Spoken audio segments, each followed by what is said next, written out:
Hello and welcome to Legendarium Green Time, where we talk about speculative fiction. My pseudonym is Hurin Fan, and I am joined today with Kipdan Hey, everybody. and Jingalls. Hola. It's nice speaking with you, Jingalls. This is our first episode together. Yeah, and a fun book to do it on. I'm excited. This should be Yeah. interesting. Uh, Today we'll be covering, well, as you know from reading the title of the episode, today we'll be covering Simon Jimenez's The Vanished Birds. Uh, Our podcast has previously covered The Spirit Cuts Through Water, which is his second novel, and The Vanished Birds was his debut novel. I was a massive fan of The Spirit Cuts Through Water, and I believe Kip was on that episode, were you not? Absolutely, and I was a huge fan as well. And so I found out he wrote The Vanished Birds as well, and I felt like I had to read it, and I eventually got to it, and here we are.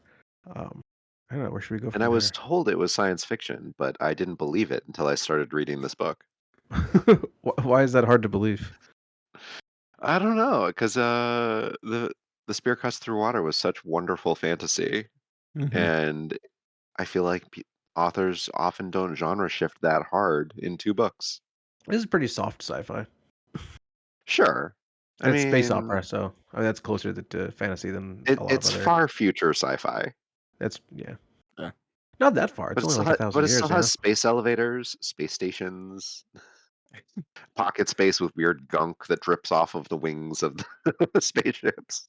I mean, space elevators is just a fancy word for space station. You know what? Uh, Fine, I'll give it to you. If your space elevator is good enough, it is a space station. Mission. Yeah. Okay, so let's see. Let's give our impressions of this book and a couple of listener questions before we get into the spoilers section. Who wants to start with their initial impressions? Maybe we could keep it entirely subjective um, to begin with. Kiptan, what do you think? Um, I quite enjoyed this book. I was not exactly sure where it was going when I opened it up. Which is clearly kind of intentional. Um, the variety of planets on display and the glimpses of different cultures and aspects that we get make me look at Becky Chambers' books even worse, which is mean to say. Uh, but the the style of the prose, the tightness of the characters, their difficult emotions not fully explained is much more my style than something that tells me exactly how everyone's feeling and what they're going through and how the best way for them to resolve their internal tension is. I've gotten a little tired of that in found family novels, and I'm glad that this one doesn't fall into that trap. Cool. Jingles, what do you think? Yeah, I also very much enjoyed this book. I'm gonna parrot Kip down a little bit here just because yeah, the first chapter really led me astray on what this whole book was gonna be, which is I'm totally fine with because it was fantastic. Um and I've also really enjoyed seeing um kind of where Jimenez started because Spear Cuts Through Water is definitely to me a refinement of what he tries to do here in The Vanished Birds style wise. Um and I can only say that really I think the ending for me is just a little bit where it stutters, but otherwise it's Yeah, a lot of fun. I think the book definitely goes through several stages, which are not always clearly defined, but there's definite inflection points where suddenly the book is new again. And I think the final stage stayed on for maybe just a little bit too long Yeah, that's kind or of where I'm wasn't at. fully fleshed out enough, one of the two. Yeah. Yeah, Um, go ahead. oh, I adore this book. This is my favorite book I've read this year. I know I've read quite a few books this year, um, including like The Brothers Karamazov and Jenny Wirt's Wars of Light and Shower, Curse and Mistwraith. Those are probably the two closest to this one. Um, I still don't like it as much as Spear Cuts the Water because that book kind of spoke to me on like every single level. And it was a lot more experimental than this book. Although I could see how his style grew into what it was in that novel. Um, but nearly everything about this novel was written to appeal to me, so I'm pretty happy about that. Um, I love the characters. Um, I love the themes. I love the prose. I really, really, really like the prose. Um, yeah, that's all I gotta say. I'm looking through all the books I've read this year, and with the exception of the rereads of Terra Ignota, yes, my favorite book this year.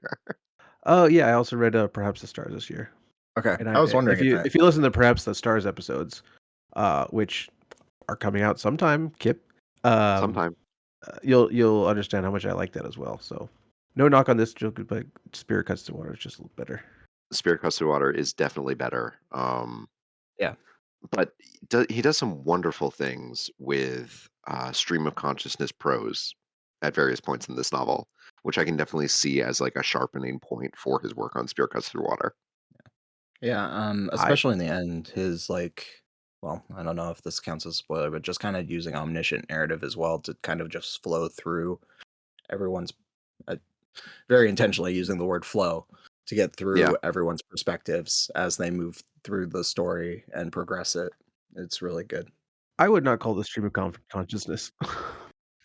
Mhm. you would not call some of this stuff stream of consciousness? No, No?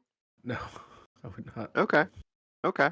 I could understand why you would say that, but the stream of consciousness I've read is a lot more fragmented, a lot harder to follow. Like I said, he only dabbles in it a little bit. Do we have anything else to say?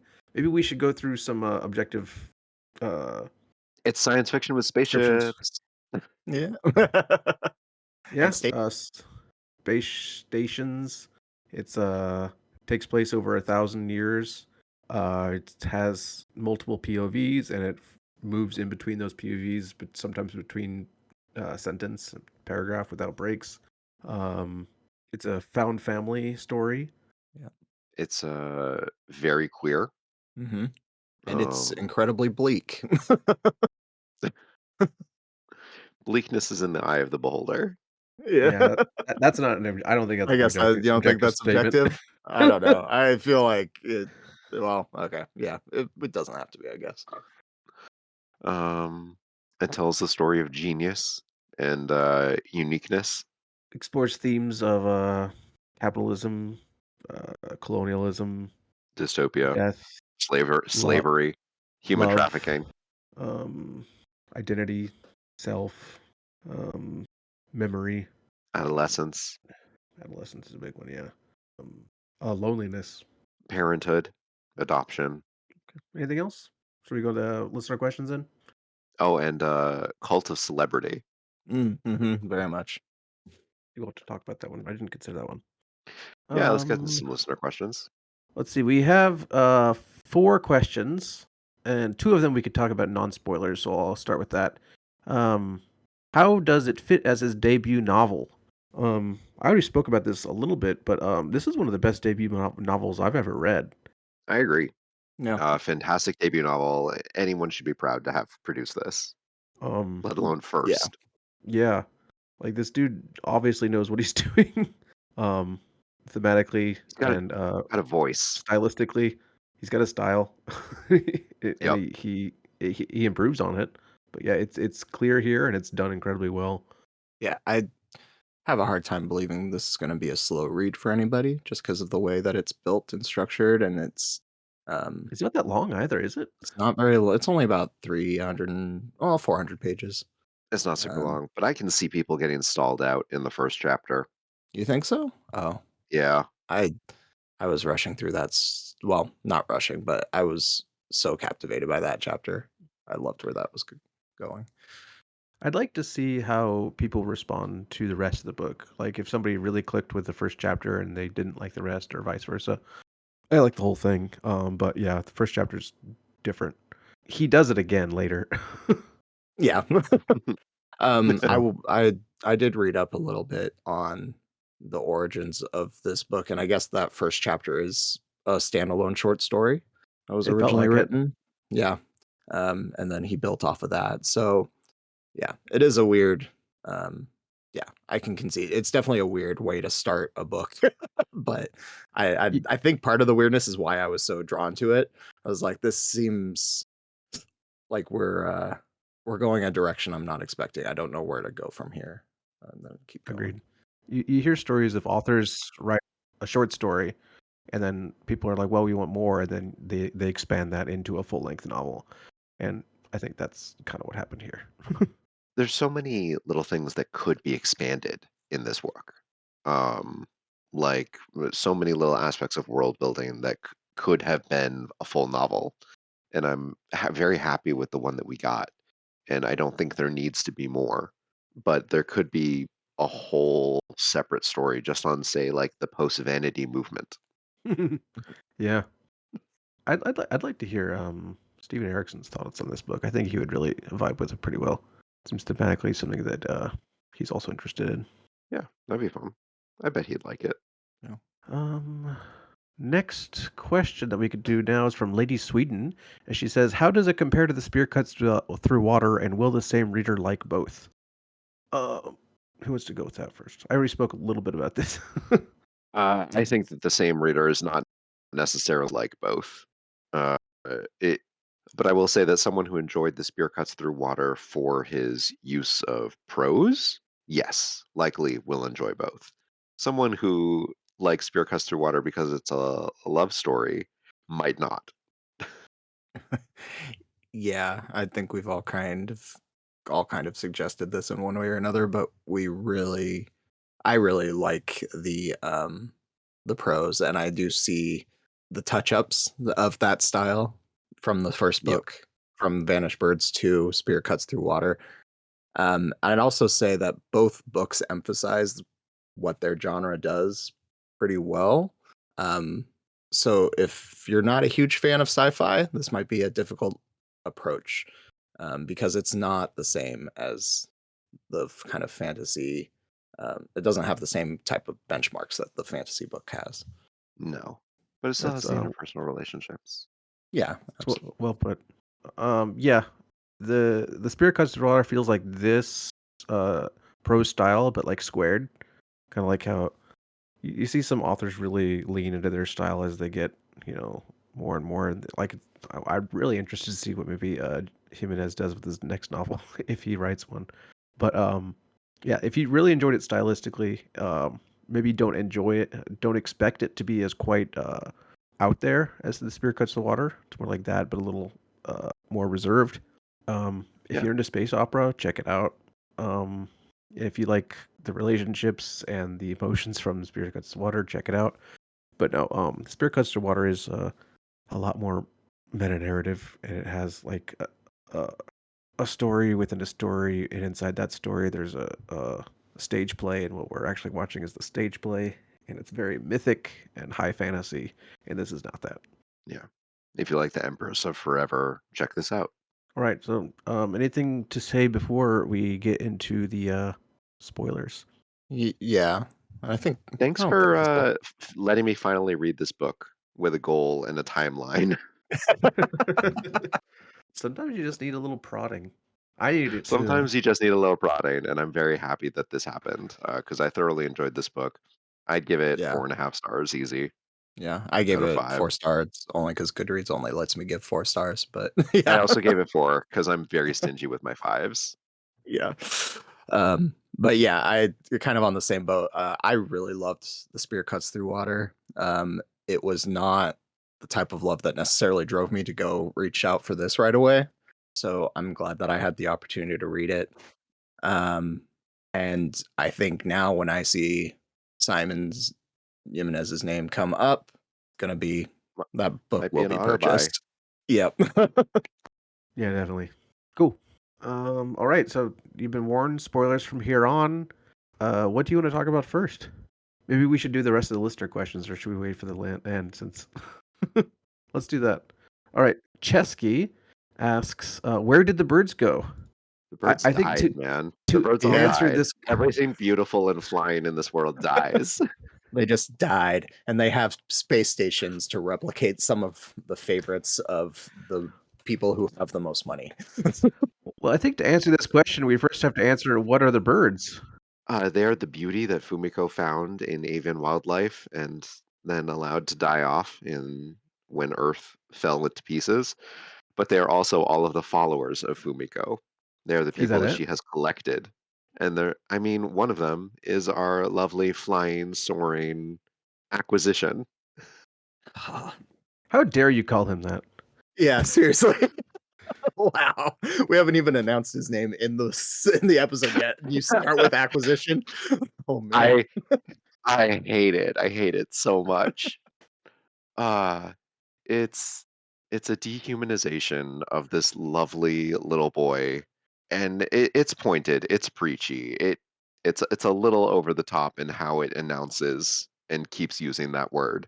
But oh, if it isn't effective and accurate and useful. Okay, so let's Yeah. list this up. Our birds are Aro, the little birds from Earth, the spaceships, the space stations, which are the same thing. Um, what happened to them all? Well, Aro dies. Fumiko's followers get shot. Yeah, but why? Uh, And Aro doesn't die either. Aro doesn't die. This is the stance you're taking? The He doesn't interpretation you're die. taking? It's not an interpretation. He literally doesn't die. He I dies. mean, He does he die. doesn't die. No, he doesn't. I Okay, he gets taken by death to go elsewhere. yeah, I think he spends a lot of time being Hurin, mostly please tell me dead. how he doesn't die. He doesn't die because he gets picked up by Nia at the end of the book, and he says, "I heard you." And then he dies. Yeah. No, that time he changed nothing, even as the music goes verse, as he whispered, "I heard you." He doesn't die. Okay, we have different interpretations of the ending then. Okay, got it. I, I took it that that was his like dying gasp. No, he's pretty emaciated at that point, right? Like, isn't his whole chest open? And like, if he's not dead, he's very close to if he's dying. not dead, what was the point of like him shooting across the universe to meet Nia? To talk Because to he Nia and die in her loves her. arms. Yeah. Yeah, that's so great. I'm so glad that he came so he could die in my arms. This is why I said this book is real bleak, by the way. I'm just saying. And why I didn't really debate you that strongly. Yeah, yeah. I mean, it is pretty bleak. I'll give you that, but it had a good ending. Yeah, that's a Okay, great ending. you I'm keep that just in your mind, Huron. No, it had a I agree happy it's a great ending. ending. I meant it had a happy ending. Yeah, no. Yes. Like this is so obviously clear from the text that he's not dead. Fine. yeah. He's not dead when Okay. he speaks those words. Uh, um, so what happened to the other I'm birds? glad to discover how many different interpretations one can draw from this book. Yeah. What happened to the other birds? We already talked about the extinction level events, right? Hmm. All of Yep. the actual birds are just gone. The Yeah, but what caused physically that? I'm trying to correct get you birds. guys to say capitalism here. You guys are just walking around it.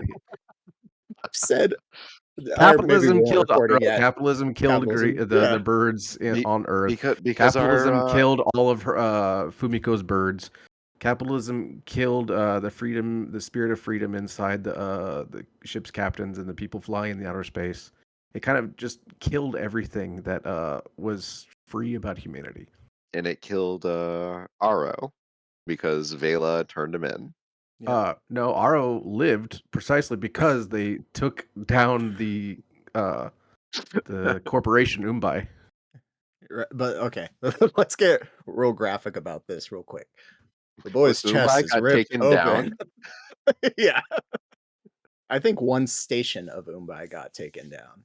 But Pelican not Station got crashed for sure. yeah. Their entire infrastructure was destroyed, though. A lot of it was, but Mhm.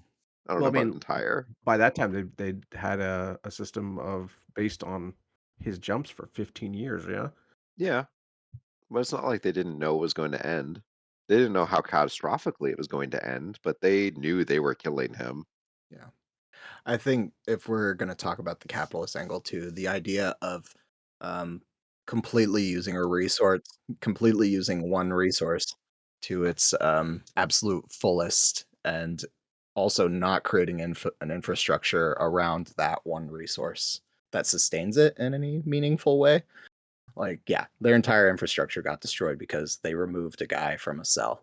But not great. They took the kid out of the Omelas. Yeah. That was one of my next questions. What influences did you see in this story? Oh, Well, I so mean, many. definitely saw that. Definitely saw Yeah. Omelas. The stars are our destination. Yep. The Stars my destination.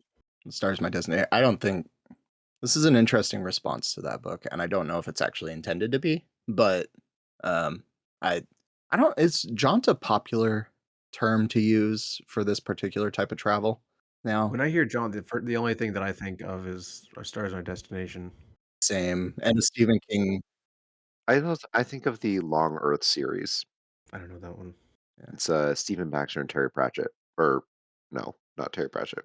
But it's also similarly like proto cyberpunk world that's like all run by corporations and very anti-capitalist, and the jaunt is supposed to represent like some next level of humanity that could free us from our I know it is constraints. Terry Pratchett and Stephen Baxter. Yeah, Okay. Um, I yeah. don't know It's if it's the opening of new frontiers, but also the exploitation and destroying of those new frontiers. yeah. Um, Also, if we take a look at influences, for me, the first crew of Nia's ship of the Debbie very much reflected a lot of the personality types of Firefly. I just rewatched that recently, and a lot of those stuck out. Um, Not surprising that they all kind of disappeared by the middle of the book because that was not at all the style that we were going for. But um, Yeah, I mean, how long would the Debbie have lasted with that engineer?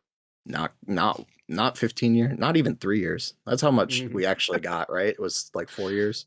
I think it He was couldn't 4, yeah. repair a lavatory door. Maybe it's one of them space age, really complicated ones. He couldn't even set up a curtain. Loved going on trips Which, though.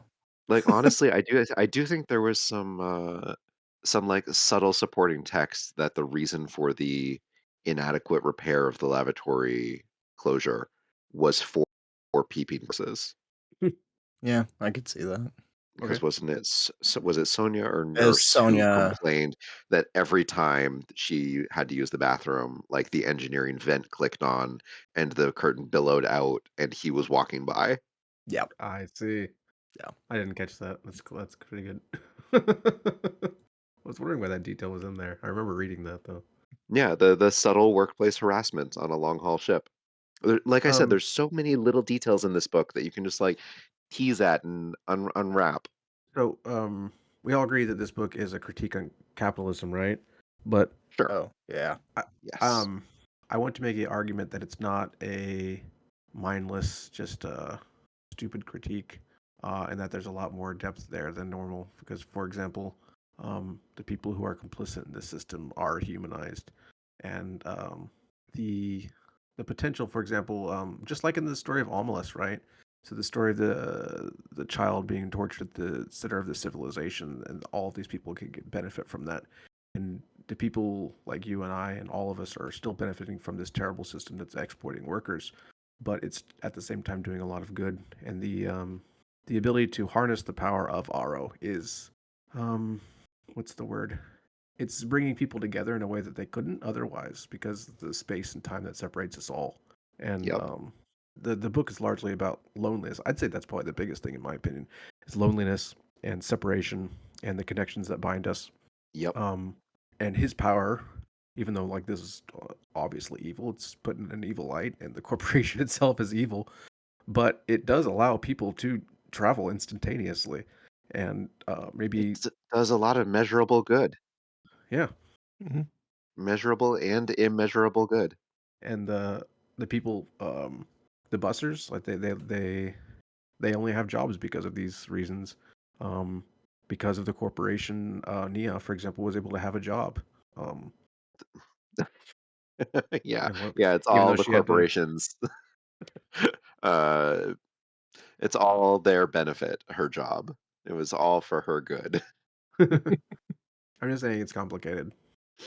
That concussive blast that they fired at her ship was totally benign and really put her on a better life path That killed me. where she That killed me was so making bad. an honorable wage, no longer human trafficking an underage child that gave no consent to be there. I wasn't talking about that. I was talking about her first job actually, when she left her sister Deborah. Ah, okay, okay. What happens to Deborah though? I think they were in a really, really bad De- situation, Deborah and dies. Deborah dies. Kind of sounds like murdered in a very gangster style way I by was under the Umbai, impression that right? she was I just wasn't abandoned clear by on her that. sister. Yeah, she was Um, abandoned. they were in a very bad situation. Yeah, they had debt. Yeah. They were abandoned. And she stole all her stuff and left her sister in squalor and whatever bad situation they were in, and that's just the decision that she made. And I'm not clear if that happened on old Earth or not. I don't think it did, right? I I don't don't think it think so. did. I know. I think Fumiko's our last remnant of old Earth. Well, Yeah. plus her friend that As she remembers. yeah. Well, the guy that she uh, railed Oh, into and yeah, in the Hart, the guy she brought with her. Yeah. Yeah. Would you And go I get rescue the guy you destroyed in a viral video moment? Gil does a lot of and things, and and maybe not your girlfriend who has since shacked up with another woman? that's another thing. A lot of really bad things are done in the name of love in this story. uh Uh, And a lot of vi- things are done just in the name of I felt like it. what do you mean? Uh Fumiko especially. She she's moves through life guided by her intuition and her need to complete projects. and she's a bit selfish in her actions with other Just a bit. people. Just Was a anyone bit. was anyone else expecting her just like the entire novel to be the villain? I mean, She's isn't still the not entire isn't novel kind of her being the villain, even if Yeah. not so many words? well put, but still she's not quite she's not quite the villain. She's just villainous, I suppose. I think if we need to actually like put a face to villainy in this book, it probably is Fumiko. Just because we have Because it's not Umbai, because Umbai has no it's not face. nope. And Umbai also I don't think is necessarily looking for this boy until they realize Fumiko is. Right? I I don't think know. Aro I think they were waiting for him the whole time, but they didn't think they thought he was a low cost, yeah, low reward person. yeah. They had Vela watching. Do you think that she was just going to use the boy the same way that they were? I think she No, was. no, I don't think so. I Oh, you think she don't? wanted to actually understand the phenomenon, not just copy it, I don't think she would either, because not just otherwise utilize it. she wouldn't have been so secretive, and she wouldn't have hired all these people and had this whole plan set up that's a secret from the I agree. organization.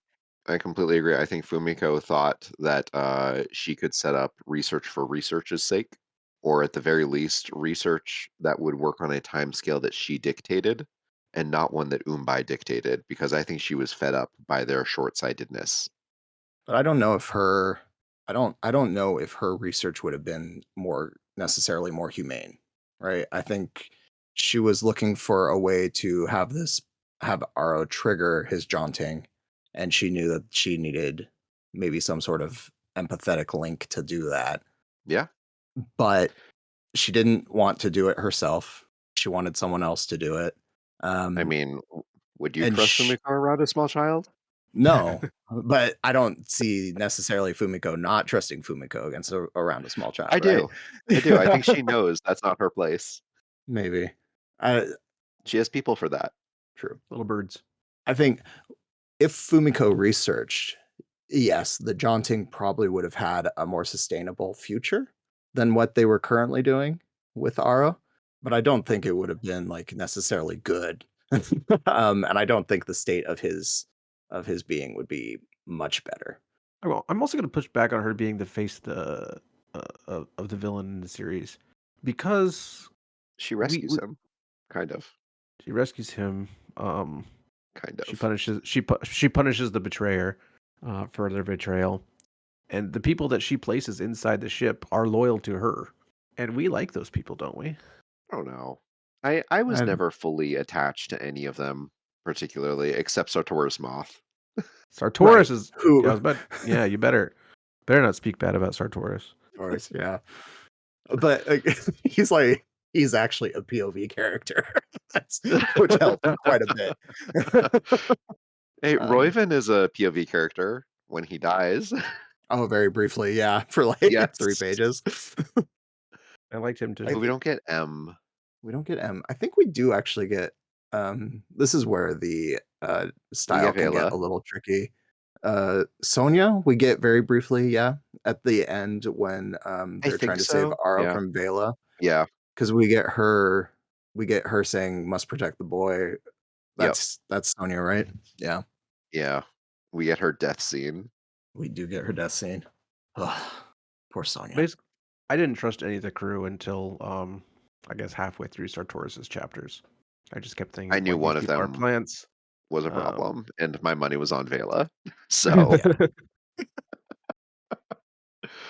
I did not see that coming. And I was very, very upset when it happened. And even her POVs afterwards didn't really make me sympathize too much with her. you're not supposed to. And she realizes that after it's done. She's like, what did I do?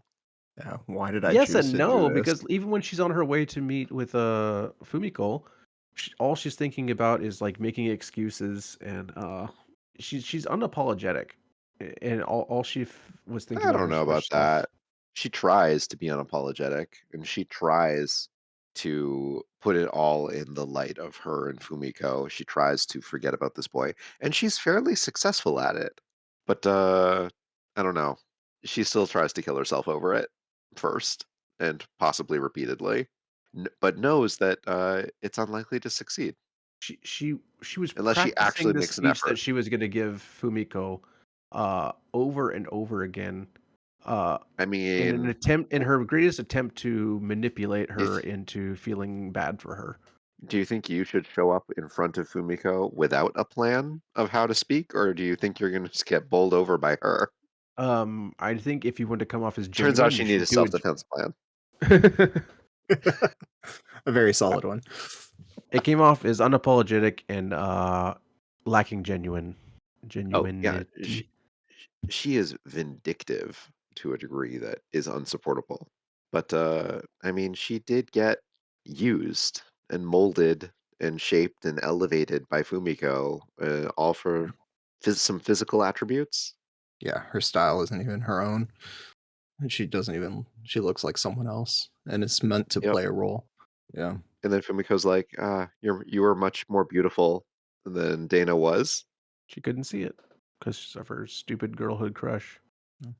What do you think of the aesthetics of this world? I'm sad that it was kind of. It felt like it was dropped off after Fumiko's chapter. That was a really interesting part of the world, in my opinion. Was the what was the post beauty movement, or what was it called? Post vanity Post movement. vanity, And yeah, her and then mother the was like post vanity movement. her mother was just a terrible human being who kind of swayed the breeze, didn't really support her daughter, but used her as like a political statement. Um, and her beauty And or lack of beauty was commented on, and it shaped who she was and how she viewed the world and how people viewed her. But once we get 1,000 years in the future, it seems like it's unimportant after that chapter. I think the commentary was still there. It was just more widespread. Like everyone was beautiful, and it seemed like beauty was definitely a way that the stations and the corporate elite continued uh, their dominance. But the post vanity movement, it was a fad. It moved on. Even Aki repudiated it, even as she held on to her calorie counter that overestimated food. I didn't do proper calorie counts. If you had a device which could measure out the calories of everything you ate, would you use it? Absolutely. Yeah.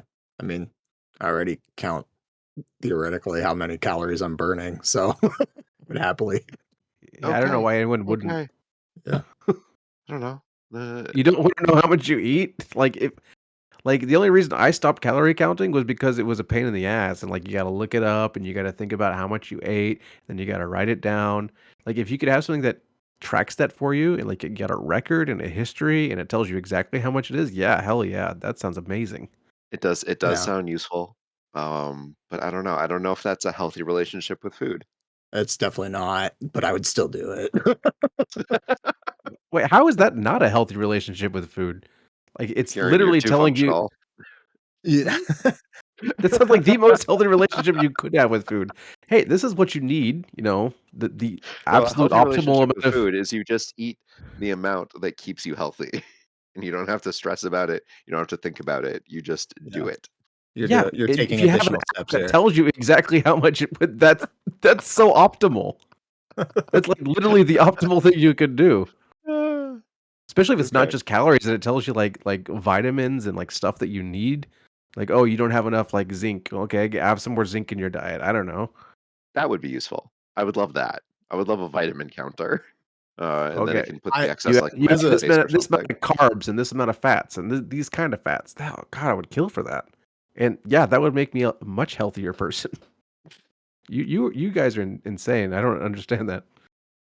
no, I there is Okay, a listeners, call in and tell us yeah. who's insane here. Oh, as I will say, I will say, as a person who is overweight and has frequently looked at alternatives for how to do these types of things like calorie counting and stuff, there is an obsession that comes with that that can be incredibly dangerous. Um, and I having it completely so agree. easily accessible could be a real problem for some people Where does the obsession come from? from wanting to be healthier, from wanting to do better, and not necessarily because that's like a very um, base level of understanding of how health works and how it should work.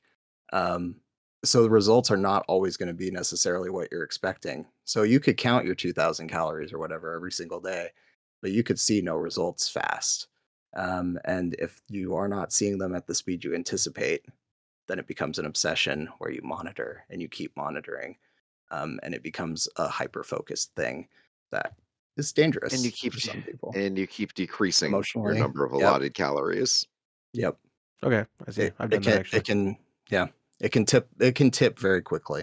Well, about Yep. enough about that. Let's And talk about the book. Yeah. I mean, the book is about that and many other things.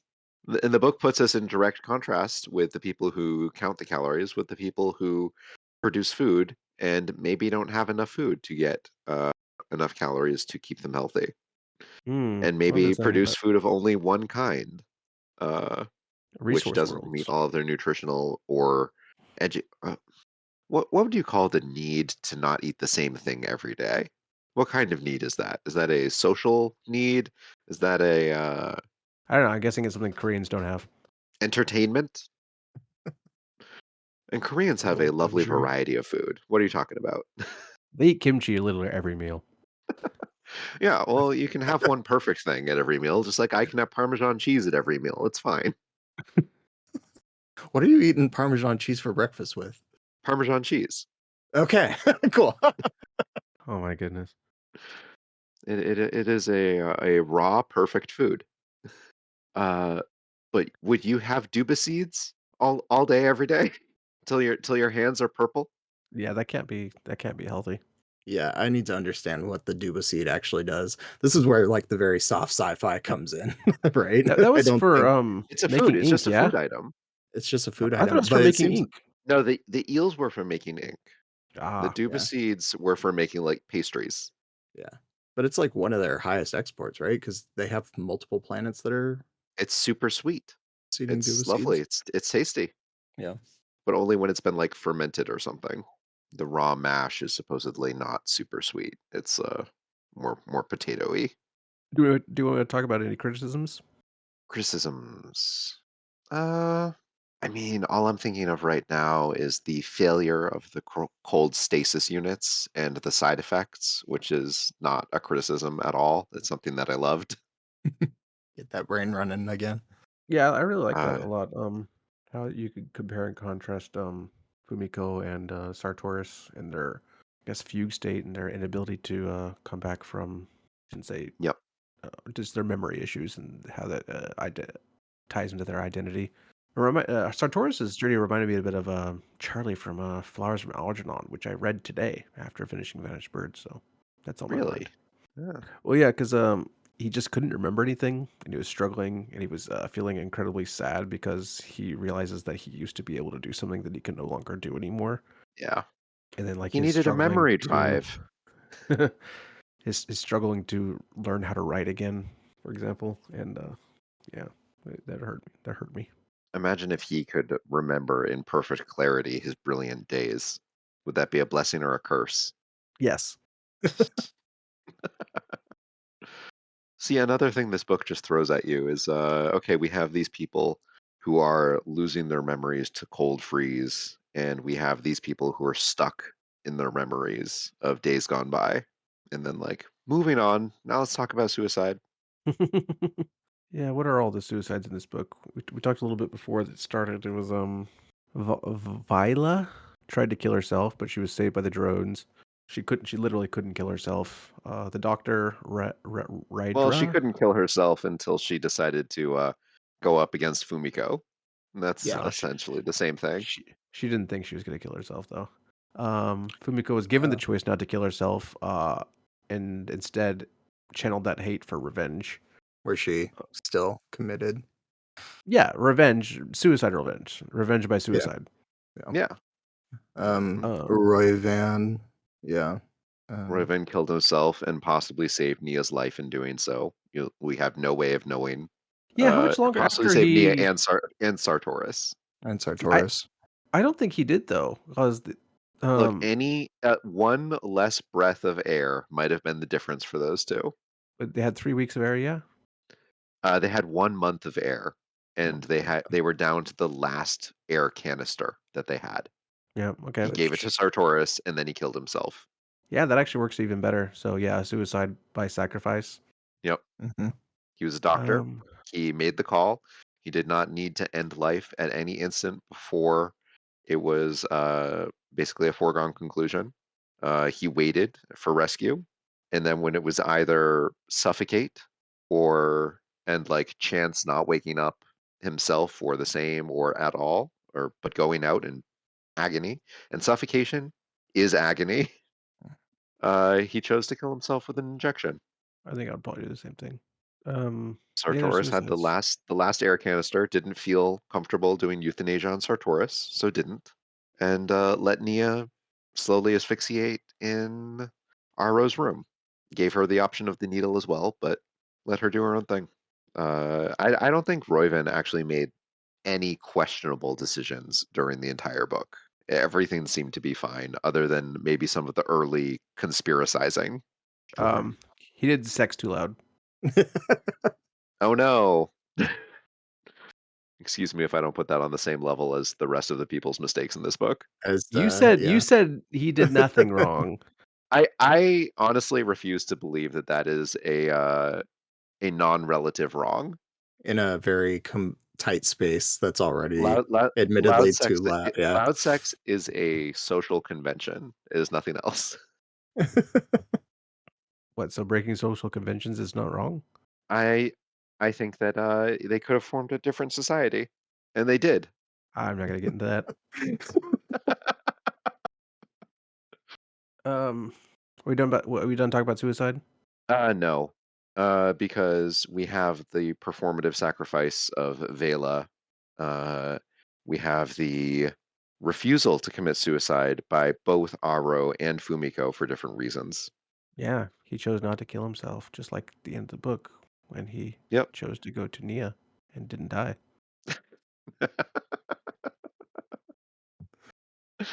Okay. Okay. You're slowly winning me over and transforming my headcanon into something more akin to my headcanon for the Uplift universe. I don't know what that means, but okay. You're doing a good job here, and you're doing good work. Uh, when authors leave open endings, you can interpret it how you want. And Hurin, you've interpreted it as a happier one than me, and I'm willing to be bought into this position. But back to the point at hand, we were talking about the morality and morals of suicide, which is not a light topic, but this is a heavy book. So Aro refuses to go into the light, do the final journey, take the hand of the kind one, which presents him much like it presents Fumiko as a series of hallucinations while approaching death. And I really enjoyed that aspect that they were having these conversations about why go on, why continue, and in what mind state do you continue when you're that close to death and you're in pain, in torture? Because Fumiko is still in solitary isolation in an unpowered space habitat, running off of nutrient packs and managing her own uh, reconstitution because every piece of machinery has been taken offline, Slightly off which topic, makes but makes me wonder about air filtration. But go on. well, I was thinking. So we meet a lot of lonely people in this book, and they talk about their loneliness, and they talk about how long that they could be literally in isolation. And every time the characters talk about how long that they could handle isolation, I think, nope, that's way too long. Humans need other humans around, or else you will go crazy. So I was actually happy at the end of the book where we see two people who are in like complete isolation, and they start hallucinating and they go crazy. And they get a deeper understanding, and it's tied to the themes of the book. It's all great, but I enjoyed that. And they go through their memories and they bring up scenes from their past that maybe they haven't been facing for a while, and they Yeah, come it to sounds some like. sort of cathartic realization about it. I mean, it sounds like for Fumiko in particular, this is her first time that she's actually had a lot of her memories again for Yeah, quite some time. Yep. Because a lot of the escorts that poses Dana, she doesn't even know why they're really posing like that. She just knows that she like that is an aesthetically pleasing yep. person She doesn't to even know her. Dana. Doesn't know Yeah, her name. but that very quickly changes once she has a couple months in solitary. When she's Of forced hard to. labor. Yeah. She's in the mines. Fumiko got sent to the mines. Yeah, and she's actually digging up bombs, which is wild. Like, Yeah. That's pretty cool. Fumiko is many things in this book, but she is badass. Okay, there's one aspect of the world building I did not like, or just something that I want more information on. She apparently graduated from the University of Okinawa, and like it's treated like it's some prestigious thing, and she's a genius. University of Okinawa is not very good, and I don't really see it getting good anytime No, but soon. this is the University of Okinawa when there is a sub-ocean train to yeah, California. in 2323 or something like Yeah. 2340. It's 300 Oh, years from there's a now. sub-ocean train? Mhm. What? Yeah. All right, I missed that part. Yeah, there's a train connecting. It's the US. I can't There's a remember And they Ken Liu exactly and they where. like short story about that. Why uh Okinawa? is Okinawa, does it have like heights? Because a lot of Japan is flooded in this universe. Not really, no. Okay. Interesting. No, it's pretty flat. I mean, it's Well, not flat, maybe it's obviously an maybe they island, moved the but city. it's not like Hawaii or anything. And it's at sea level, most of It's it. not at I sea mean, the level, whole thing like, it's isn't, got no. some, big hills, but it's not, like, tall. Okay. Okay. You could walk Well, from the maybe sea to its highest point on the largest island, give and Okinawa it's not 300 hard. years and maybe they'll have a good college. Maybe. Remove the low-lying Tokyo University. I don't know. I don't know. It's a different country. It's so far displaced in time that we can't use U.S. News and World Report college rankings. Figure that out. So I was thinking, sorry, did you wanna go back to suicide? Sure. Um, I I think that it very directly ties the thoughts of Aro's suicide specifically to that of enslaved people resisting suicide in their own lives. Like they can take our days from us, but we will have the nights. That whole Song of Homecoming. There's a lot that capitalism can take away from us, but we shouldn't let it take our lives away. Not our whole lives. We can have something for ourselves, and that makes life worth living, even if it's just the smallest something. Yeah, I like that. I mean, I've been trying to figure out how That's, to yeah. tactically talk about Vela and her efforts. Um, Her 'Cause incredibly there's privileged efforts to try and put a thumb in Fumiko's eye Ye and see if she finally yeah, recognizes her now. see yeah, or even just That was a good line. jumping from a building and knowing that she's probably not gonna make it all the way down. Um, a very performative effort at taking control that's just not actually paying off in any meaningful way. Um, Never having to really confront what that means yeah, or confront like what actually keeps her safe. Yeah, He's the worst. it's not her decision. She's pretty bad. She's pretty bad. But her ship made so much possible. Her schooner. Her that whole chapter, I'm just thinking, oh no, oh no, oh no, oh no, oh no, stop, stop, stop. She just kills everybody. I was distraught. Yeah. Mm. Did you like the concussion round though? The like cloud of fast moving projectiles that just kind of imparted a concussive force to the ship and spun it around. Yeah, it'll be fine. No big deal, right? No big deal. No big deal at all. It The Debbie didn't can turn take that. Sonya. Yeah. It didn't turn Sonya into a slushy. That'd be Yeah. Sartorius is fine. Poor Sartorius. It's not like she shot the guy in the back twice before that. Terrible, terrible. So Yeah. I want to go back to Fumiko as the face of the Umbai Corporation. And I think I'm going to disagree again. I think we've talked a lot about Fumiko and how she's a complicated character. But we could all agree that she was working against the corporation and they didn't like her and blah, blah, blah, blah, blah. And while she might be responsible for a lot of the bad things that have happened, she's not exactly part of the corporation. And I think that's part of the point. Because the corporation represents this faceless system, and it doesn't have a face, and there is no leader Yep. of it.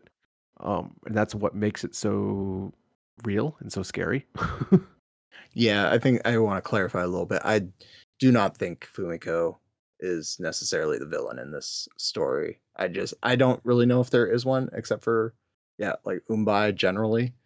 Um but if there is a person that we want to maybe appoint some blame for their actions, Oh, that's fair. Fumiko might be the person to do that. Yeah, Yeah, yeah. with. Because of her, a lot of the really bad stuff happened, including the mowing down of children. Fumiko believes that a degree of amorality is not necessarily a bad thing. No. And the story tells us, yeah, it is a bad thing. Your ways of maybe not wanting to deal with social graces, not necessarily a bad thing. Your ways of uh, diving into problems until you complete them, not necessarily a bad thing. Your ways of using both of those things to assist a corporation in its grinding of people into intellectual property, bad thing. Yeah. But she's a genius and one that corporations will always try and get their hands on. And they got her to sign early and young and naive. And they do some tricky things to get her on board. Um, I think the creation of the stations to specifically represent birds is That seems like a playing life into dream come true, right? like that's absolutely playing into Fumiko's desires and letting her have some perception that she has a say in what is happening. To be fair, like her sacrifice kind of really did save the entire human race, even though No, it didn't. It what just stopped one part of their production. Like I thought she was responsible for like them basically going into space. Remember, no, for the Umbai Corporation, she was essential in planning out their station plans. She became the one chosen to be their architect for I Mhm. see. their 4 stations. But there are other corporations with other stations Yeah, and I Gotcha. think other there was arcs. at one point there was a can't remember what the name of it was, but there was another Indian company that was also Yep. creating stations. And she didn't even design the arcs. Okay, I She mean just made that the stations. still requires people to work on it and people Yeah, to make sacrifices, and the corporation stole her love from her. sure. But the stations are not a necessary end. They're a convenient end. They are a useful end, a stepping stone to the city planets that eventually got created, which then housed many more people. What were they going to do between the city planets and the Earth getting destroyed? I don't know. Maybe terraform one of these worlds. Maybe just leave the arcs up in cryopreservation until they have something to do with all these people, because they never came back. We learned that this whole second trip of the arcs never happened. I thought that was just a lie that they were going to tell people that hey they're going to come I back. mean, They it never was a did. lie. It turned Yeah. out to be a lie. But how many people were hoping and planning for that lie, even inside the Umbai Corporation? Do we know how many people were tasked with planning out the second trips? I don't know. We'll never know. We'll never know. Yeah. Unless we get Vanished Birds 2, the Yes. birds come back. The return of the birds. I mean, I kind of was expecting this to be a time travel book that looped around and fixed everything in the end. I was expecting time travel too, but yeah, it's just kind of slow time travel. It got brought up too One much. direction. Right. Well, the folding of space. I was okay. So we're gonna get to Interstellar here at some point and Yeah, I was expecting do a to. black Yeah. hole thing. But yeah, it was no. This is just the stage of transport that we have at this point, and now we're looking for the next step, which is Did you like the naming of the currents? I like the current names. Remind me. I think.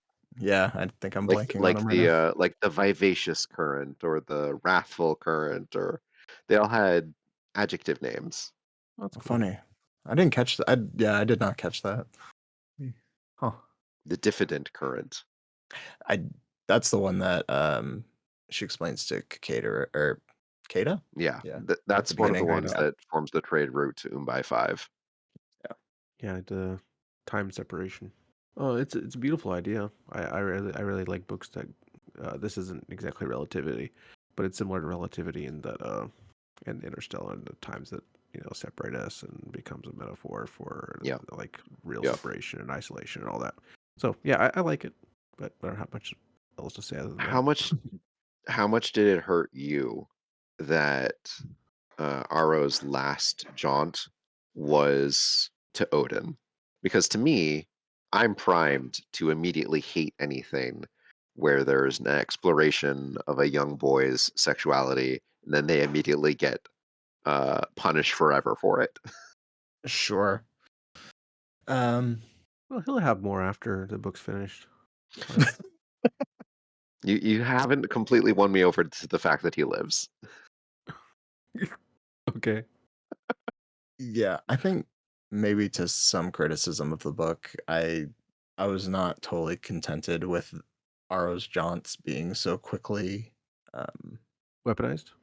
yeah, yeah, I think Ended. that's the word yeah, just It was ended. Um it was quite sudden how they were able to harness that power. Figured it would take more I mean, time. it took them a couple of years. Yeah, and that seems pretty for such a It does drastic. it does seem very fast. Yeah, it does. But they were just tricking his body into doing the function. Do you think there's anything there that it seems that the relationship he had with Odin, similar to Fumiko, is kind of it's not exactly one side, but it's certainly what's the word? More powerful, definitely one more powerful, more platonic on one side than it is the other, and maybe an unhealthy obsession. Well, it was unavoidably tainted by the relationship between the on-worlders and the traders, the people who have to live in a resource world Mhm. and the people who have to exploit it. Even though uh, Aro isn't actually a trader and doesn't actually benefit very much from the capitalism, he's actually being trafficked by it, as much as he loves his traffickers. They're Um, nice. yeah, which I love that Royven's, or was it M's wife, uh, who was like, "Are you slavers?" And they responded emphatically, "No, we're not," but they kind of are. They engaged in a 15-year contract to keep this boy away from Mumbai. Yeah. I think calling that slavery is uh, sophistry. I think if you adopt someone and raise them, it's not slavery. It didn't adopt them though, Yeah. not legally. I don't know why you need like a piece of paper to say that I adopted somebody in this case. Well, uh, because otherwise you might be trafficking a minor. Again, which is just a legal thing that doesn't really mean anything in this Okay, case. okay. I think that Nia does a great job in convincing Aro and herself that she's acting in his best interest, but she's clearly not. Yeah. And Sartorius does maintain some reality of the situation through his Yep. like he does very much acknowledge that while everyone has His become job is to very tattle. yeah, very found. He does it's a found family. It's very much developed in that way, but he is there for a very specific job and he does not while he hates the idea, he does perform his job in the end. He does. Where were we though? We've been here and there and everywhere. It's like jaunting. But yeah, young boy punished forever for his first bout of gay sex. I have a problem with it. I have a deep visceral problem, and Simon Jimenez understands that and throws it at me anyways. I was about How is he punished though? Just the pain? Yeah. he He's hit the breaking of concealment, the outing, the fact that he took just this time for himself is the thing that betrays him. A few hours for himself, and his world collapses. That's doing so a poetic. That's beautiful and tragic. Yeah, I liked it. I enjoyed it a lot. Yeah, okay. But it hurts me because I've seen it so many times. yeah, and I don't think I I would have to guess Jimenez has seen it as well. I Being agree. a yeah, um, being an openly gay man as well. So um, Oh, I didn't know that. yeah, no, this was a very tactically tactically uh, organized structure for him. I think what he wanted to do. I'd say I would love to share some quotes, but like the whole book is so beautiful. And there's so many good lines. I have literally dozens of places that I've highlighted. Yeah, I ended up just yeah, just taking full on pictures of the pages just because I wanted to capture them. Like I don't understand people who say that they don't like pretty writing. Like is there not value in beauty? Wow. Some people think it's like a foot thick frame, gilded and patterned on a painting. Sometimes you just don't need it. Sometimes just let the painting shine. But the Oh, but I painting think is the object in question here. I mean, in that Sometimes, metaphor, it Huron, would be the painting is the object in question. Sometimes some authors they just add gold wherever they can. who doesn't want a book written in gold? I don't know. I can avoid a book that just throws 5-syllable letters at me because it thinks I need them. Do you? Uh, I can't think of anything. yeah, there's so many little vignettes that I would love to talk about in this book, but it's Oh yeah, do we want to just talk read about what's his the name? thing. Gorlin, Gorlin, yeah. yeah, Gorlin, the man with the memory too good that it hurts him yeah. Um, who remembers the music of the music world and how it was destroyed by by the himself. company. Yeah, it's his fault. I loved his word choice there. He threw his shame in the trash, tried to cut into Yep. it. Yeah. He's just dying for human interaction. All he has He is a takes little care of dog. dogs until he's told to do otherwise. Yeah. Until maybe the corporation revitalizes this world, but Lead in self-loathing. What an interesting character and so beautifully written. they were willing to let that trade nexus die just because they couldn't completely control it. I think the corporation has too much power. What do you think? You think I'd be What do I think? Yeah. I don't know. It's not. It's you got to read between the lines to get that one. Yeah. yeah. I guess that is one thing we didn't really discuss too much is the motif of music throughout this entire book. True. A broken We don't Um, flute really that's mended and in the Japanese style with gold. yep. Probably a shakuhachi. Yeah, it seems that music is something in the story that connects people. I connected that character, Gorlin, Gorlin. Orlin. connected Kaede and Nia. It connected Nia and Aro. Connected Aro to the planet. Um, Disconnected nurse and RO. yeah, yeah, she broke his flute. The uses of names. The use of positions as names and the lack of names being used so often in this story was really cool, useful, and purposeful. Mhm. But now I'm done. Like the acquisition. Like the acquisition, like nurse, like Fumiko, Like Aro. Aro working on like multiple levels Aki here. instead of Yeah. mother or mom. I didn't notice that. Except Yeah. for when it got really uh, hitting me over the head with the acquisition. But I get it, Yeah. dehumanizing. Yeah, No, people do there that. was a lot of very interesting usage of names and pronouns and positions in this book, and I enjoyed it a lot. I want to say that I appreciated the the constant bird imagery, um, the flock of ships, Yeah. or the wings of the whatever. They use wings at everything here. The flamboyance. Yeah, it's some good writing. All right. That has been our very long, well, probably not that long after I edit it. That has been our our discussion on Simon Jimenez's The Vanished Birds. If for some reason you listen to us and you haven't read it, I mean, you probably have a good idea if you'd like it or not. We all enjoyed it. I think it's fantastic. But please join us on the Legendarium Discord. We love talking about this kind of stuff, including this book. Please come on and tell us how we're all wrong, especially these two about Aro dying at the end. He's definitely dead. Yeah. I hope It's- not. if he's living, I don't think it's a great life anymore. It's No, a if bit he's of a alive, struggle. he's got Nia, and I'm That's sure Nia true. can wreck It it. does have that. Yeah.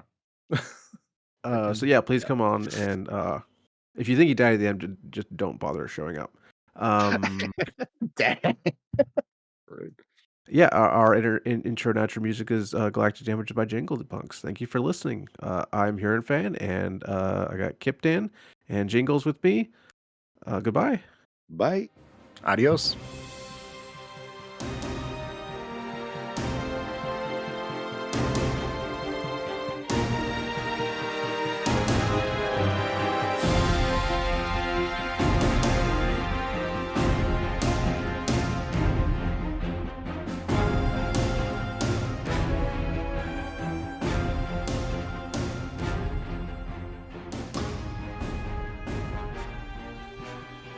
Yeah, it reminded me a lot of Becky Chambers. I Yeah, didn't even except say that. I better. didn't even say Except so that. much better. I would say so much, but well, they're very Oh, so much better. totally different. I have no idea what problem you have with her stuff. She's too earnest. Oh no. Earnest and open.